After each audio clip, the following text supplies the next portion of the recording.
Make sure you guys hit the subscribe button if you guys are enjoying the content that we're throwing up, and make sure you guys hit the like button if you enjoy the video, and yeah, let's begin. You know, last time we made a video like this, we were talking about like events, right? Like it gets worse, like the events that could happen after Avengers Endgame, that it could get worse. I want to talk about Thanos, because here's the thing, like non-comic book readers will look at Avengers Endgame, rightfully so, right? Because like they don't read comics, so they're not really aware. But they'll look at Avengers Endgame and be like, man, Thanos with the Infinity Gauntlet, man, he's powerful. I guess this is the end times. No, it's not either, because like Thanos is not that powerful. Like, here's the thing.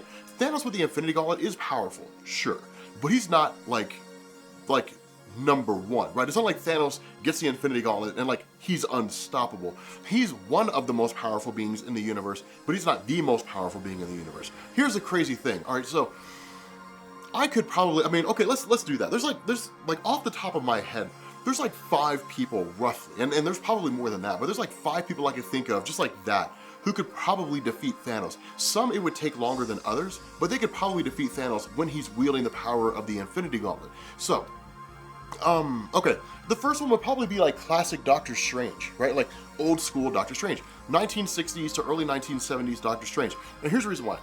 Back when Doctor Strange first showed up, magic was just like whatever. It was a license to do whatever you wanted to do. If Doctor Strange wanted to like alter the very fabric of reality and turn everybody in the universe into teddy bears, there was a spell for that. Like he could just be like, and do that weird thing with his hands, you know, and then like the spell is done. Like there were no rules. There was no limit to what it is that he could do. Now this changed twice actually. The first time it changed in December of 1992, and the first time was in 1976, and the second time was in 92. So in 1976 there was a story by Marv Wolfman which was kind of weird, and it involved these guys called the Creators. And the whole basis was that they were like extra dimensional beings, and they showed up in the main Marvel universe, and they wanted to turn like the stars into their own source of energy. It was crazy. It was a wonky and weird story, like most of them were with Doctor Strange. I mean, he literally started in a line of comics called Strange Tales, so I guess it kind of makes sense that it's supposed to be strange and kooky and weird and so on. In any event, over the course of the story, Doctor Strange loses the mantle of Sorcerer Supreme and all the powers that go with it, and then eventually he gets it back, but his powers are reduced slightly. Now, why does this matter? Well, because fast forward, you know, almost 20 years, and then Infinity Gauntlet happens. And so Doctor Strange, during the events of Infinity Gauntlet, is not as powerful as he was in like 1965 or 66 or 67 or any of those. Like, if it was classic Doctor Strange, he would just be like, spell cast, and then like that would be it. Like there has to be a spell to remove the Infinity Gauntlet, to eliminate the power of the Infinity Gauntlet, to shut it down. And like he would use that spell, and then the conflict would be done. Now, the second time that happened is when Doctor Strange lost a huge amount of his power, right? Like, it was called the War of the Seven Spheres, and this dealt with a group called the Vishanti. Now, when it comes to Doctor Strange, Stephen Strange does not actually have any power unto himself. He uses the powers of others, right? Like, they lend their power to him. Most of the power he gets comes from the Vishanti, which is a triumvirate. It's 3 people, like Watum and so on and so forth. During the War of the Seven Spheres, which was like this prophesized conflict between like all these magical entities that existed throughout the Marvel Universe, that somewhere along the line they were going to go to war with each other. And so when that happened, Doctor Strange was recruited by the Vishanti to fight in their war, but he declined. He turned them down and said, like, I'm not leaving Earth. My duty is here. I'm this universe's Sorcerer Supreme. I don't fight on your behalf. And so they said, okay, fine. And they took away all the power that they allowed him to use. And so his power was reduced by like 60%. Now, eventually Doctor Strange went away for a little while. That led into Brother Voodoo, and then Doctor Strange came back. But when he did, he had far less power than he did before, and he's basically been at that power ever since. During Hickman's Avengers and New Avengers, he tried to sell his soul for 100% power, and it didn't work. But still, like he's, you know, classic Doctor Strange was crazy powerful. Nowadays, not so much. He's a stopgap measure. He does some cool spells every once in a while, but he's vastly weaker in comparison to where he used to be, right? Now, after Doctor Strange, I'd say Protege. Protege, that's the crazy thing. Protege's power, Protege's ability to use his power is mimicry, basically. Protege can copy the powers of anybody that he sees, and there's no upper limit. But it's not even really like the power they wield. I guess it's not really like power that's innate to them, it's any kind of power whatsoever, right? And like, the Infinity Gauntlet just harnesses the power of the universe. That's all it does. Basically, it harnesses the power of time travel, of the ability to read minds, that harnesses the power of like, you know, space itself, like teleporting from one location to the next, the ability to alter the fundamental forces of reality. That's all it is. Like, it basically allows you to control. it turns the universe into clay, and you can turn that clay into whatever you want it to be. Protege, if fighting Thanos, would look at the power of the Infinity Gauntlet when Thanos used it, and then immediately be able to copy that power, right? So like, if Thanos was fighting Protege, or like, you know, the two of them are staring each other down, and Thanos like wields the Infinity Gauntlet, you know, uses the Infinity Gauntlet and turns Protege into a statue, Protege would turn himself back because he would know, he would look at that and say, okay, I can duplicate that power now. All he has to do is watch someone use it. Now, ideally for Protege to defeat Thanos, Protege would be watching Thanos and like watch him use the power of the Infinity Gauntlet on other people and then duplicate those powers. And at that point, it would run into a stalemate. Anybody who can wield a cosmic cube can defeat Thanos because the cosmic cubes and the Infinity Gauntlet are equal in power, right? Like, it's just two different means. And the reason why is because the cosmic cubes are the powers of the Beyonder. And that leads us into the Beyonders. Like, Molecule Man and the Beyonder are basically one and the same, right? Like, that was established in like Fantastic Four 214 or something like that, the unofficial sequel to Secret Wars in 1984. Because the way this worked out originally is like, one day, like, all the heroes and villains showed up on two separate ships, right? Like, you had the villains on one ship, you had the heroes on the other ship, and then, like, some disembodied voice from a rift in the universe shows up and says, like, I am from beyond, you know, all you guys basically have to fight each other to the death, and whoever wins, I will give you whatever your heart desires. And, like, that was it, right? Like, Galactus was there, and Galactus was like, I desire to not hunger all the time, so he went to go attack the Beyonder and was, like, brushed off, you know, and it was kind of crazy. But, at the same time, you had the Molecule Man Owen Reese. And during the events of Secret Wars, Dr. Doom was talking to Owen Reese and basically said, hey, look, you walk around with this stupid little wand because you had your experiment that allowed you to, you know, basically like manipulate reality in a localized space. But the truth is that you can manipulate reality on a multiversal scale. You just have mental blocks in place because you don't have any confidence. You don't believe in yourself. And Owen Reese went forward as like this multiversal force. Like, it was crazy. He was more powerful than Living Tribunal. He was more powerful than everyone, right? Like, it was insane how much power he had. Like, Thanos comes walking along with the Infinity Gauntlet and is like, Molecule Man, Owen Reese, I challenge you to a fight. He'd be like, ha, and like wave his hand, and that would be the end of that. And like that, it would take nothing. Now, eventually all that changes, right? Like, you know, where the Beyonder and the Molecule Man Owen Reese were considered like two distinctly different beings, that what ended up happening is in the unofficial Secret Wars 3, again, like this weird little Fantastic Four story, that you end up learning about like the nature of the Beyonders, right? Like, you have the Beyonder, then you have the Beyonders. And the way this worked out is the Beyonders were from like the Beyond realm, right? Like, just this place outside the multiverse where time passed in a linear fashion. They couldn't travel forwards or backwards, but they were basically way beyond the power of almost anybody that we'd ever seen that ever existed in the Marvel multiverse, right? Like, possibly even the one above all, although that was never really confirmed. And what ended up happening is that when cosmic cubes are created in Marvel Comics, then what you do is you basically open up a portal to the realm of the Beyonders and siphon some of that energy off. And when the Molecule Man Owen Reese first gained his powers from his experiment, what he did was create a cosmic cube. The problem is that there was no containment cube for that energy to go into. And so half the energy went into Owen Reese, and the other half just kind of dissipated out into the universe and became the Beyonder from the first Secret Wars. And so when all that took place, basically what you had is you had a guy, Owen Reese, who was like, you know, this omniversal, you know, super powerful guy who was essentially just like a walking, talking cosmic cube. And that was basically what it was. Now, eventually all that gets changed and they kind of get, you know, Beyonder and Molecule Man get merged into like a singular cosmic cube, and it gets kind of weird. But that brings in the Beyonders. Like, during the whole thing about the Beyonders, like, Thanos with the Infinity Gauntlet wouldn't stand a chance. Not a chance. These were guys who destroyed the Living Tribunal, right? Like, to give you perspective here, you have the events of Infinity Gauntlet, then you have the Infinity Gauntlet Aftermath. And in the Infinity Gauntlet Aftermath, Adam Warlock gets the gauntlet and then like stops the whole conflict, and then is immediately taken to like the dimension of manifestations or whatever it is, and it's basically taken to like this realm where like all the cosmic entities meet and they put him on trial. And like Eternity and Infinity and the living, you know, the entities in the main Marvel universe basically say, that guy cannot wield the Infinity Gauntlet. Thanos just wanted to replace me, Eternity, as like the top cosmic entity. This guy wants to rule alongside me. It's an imbalance of magical energy. And what you end up learning is that when Adam Warlock got the Infinity Gauntlet, he purged good and evil from himself. And so he was neither good nor evil, he just existed. There was no telling what it was that he was going to do. He didn't really sway either way. Now, during this whole trial, Adam Warlock like freaks out, right? He's just like, whatever, you guys can't tell me what to do. I've got absolute power. And the Living Tribunal's like, no, you don't either, and like shuts down the Infinity Gauntlet. And it's just this, it's literally just like this giant glove thing on his hand with some really pretty jewels, and that's really all it is. That's like after the Infinity or the Living Tribunal literally waves his hand, and like that's the end of that. Like it's done. And so like you're talking about somebody that powerful, right? Who can just shut down the Infinity Gauntlet without a blink, all right?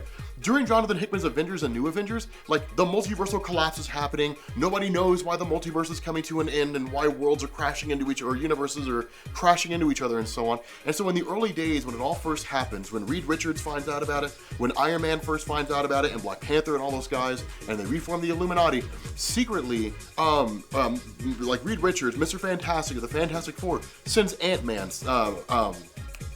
Hank Pym, sends Hank Pym into the multiverse and says, hey, find out what's going on. And along the way, he sees some crazy stuff. So he comes back, right? Like later on, he comes back and says, hey, look, like we're all basically gonna die. Like there's pretty much nothing we can do. And they're like, well, what do you mean, man? There's gotta be a chance. And he's like, no, you don't understand what's happening out there. Like, as far as you're aware, it's just like universes crashing into each other, and like the best we can do is destroy another world before it crashes into ours and save our universe. That's what you're doing, all right? I was floating through space, and like I was floating through and like in and out of different universes, and then eventually I stumble across the Beyonders, the White Lords of Wild Space, just massacring cosmic entities, just like wiping out Celestials and all these different Galactuses, and like the Living Tribunal, like just wiping them all out, like literally just killing them all. And it's all happening across every single universe, all at the same time. And he's like, it's the most insane thing I've ever seen. I have never seen any group of people that have just walked into a universe and just destroyed all the cosmic entities. They never had a chance. Like it was a massacre, right? Like it was crazy. Like it was the most bonkers thing that I had ever seen. And like you take those guys, right? Like who can destroy the Living Tribunal? Like, and here's the thing, it took 3 of them, right? Like 3 of them just blasted, and the Living Tribunal never even had a chance. That's the thing, it wasn't like this long drawn out fight between the Living Tribunal and the Beyonders that spanned like a whole comic, like 22 pages. No. That shit was 3 pages long. It was the Living Tribunal showing up, like it shows up like this, right? Just like bam, like Hank Pym's like, I turned around and I couldn't believe what I was seeing, the multiverse given form, and like the Living Tribunal standing out there like that. It's like, I'm passing judgment on you, and the Beyonders are just like, don't care. And like the 3 of them are just like bam, and they literally destroy the Living Tribunal, and a piece of him falls in every single universe. Like no way Thanos with the Infinity Gauntlet would stand a chance. Not a chance. Like, you've got Mad Jim Jaspers with the Jaspers Warp. Here's the problem. Mad Jim Jaspers with the Jaspers Warp, that would take time. The Jaspers Warp takes time to emanate out from Jim Jaspers himself and spread throughout the universe and eventually into the multiverse. Now, we know how powerful it was, because during the original story on Earth 238 or whatever it was, with the original Jim Jaspers, who wasn't even as powerful as the main Marvel version, but like the original Jim Jaspers, when the Jaspers Warp emanated, they had to destroy his universe, otherwise the Jaspers Warp would have spread into the multiverse and literally like just torn it all asunder and screwed everything up. So they had to wipe his universe from existence in order to stop him. He was so powerful, they had to nullify his universe. They had to wipe it off the face of the multiverse so that it wouldn't become a threat to anybody else. They quarantined him. And it was like, okay, like, and you look at that, and no way Thanos with the Infinity Gauntlet stands a chance against that guy. Here's the thing, Thanos with the Infinity Gauntlet's powerful, but he's just not that powerful. Like, there was one point in the comics when Galactus died, and then you realize that what Galactus was doing was basically like he was a gatekeeper for Abraxas, and like Abraxas comes out. Abraxas, he represents the, like, he's just pure rampage, like pure destruction. Abraxas jumps from one universe to the next, just hopping from one universe to the next, wiping out Galactuses, like just killing every single Galactus he comes across, just like wiping them all out without batting an eye. The guy's the representation of multiversal destruction. Like, what it takes is like literally Franklin Richards resurrecting Galactus from the dead and then giving him the ultimate nullifier and then pointing it at Abraxas and like wiping him out. Or maybe it's Reed Richards who does it, but it takes the ultimate nullifier, right? Like this plot device. It takes a plot device to wipe him out. The ultimate nullifier is just a device you use to point at something and then like it never existed. And like that's literally all it is. But leaving out cosmic entities like Abraxas,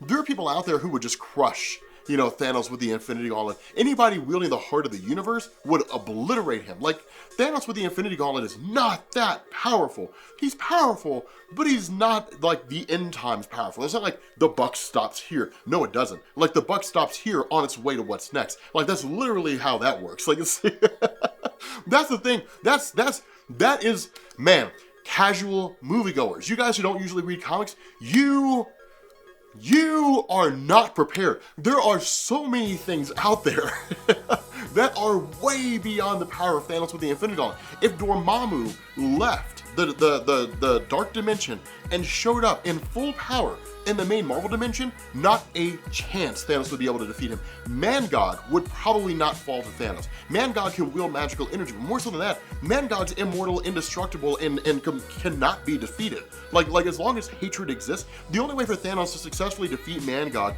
is to wipe out all life in the universe, and then become a being of pure good that has no form of hatred whatsoever, and then Man-God would be depowered. And when I say all life, I mean every living organism. Like, everything that could possibly feel any emotion whatsoever would have to be wiped out. Because if it can feel hate, Man-God will continue to exist at absolute, like, at top, like, peak power. And Man-God, as he exists right now, isn't even Man-God from, like, the 1980s. In the 1980s, dude, he was a hoss. It was nuts. Man-God is, like, the only thing that Odin was afraid of, right? Like Man-God would storm Asgard, and Odin would be like, dude, man, we are screwed. Like, dude, run!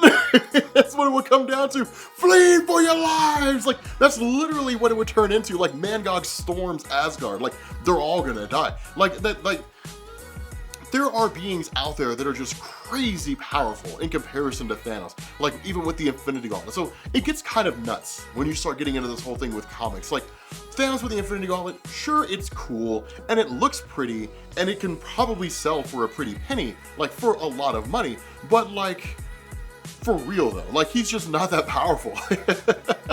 Not in comparison, I mean, here's the thing.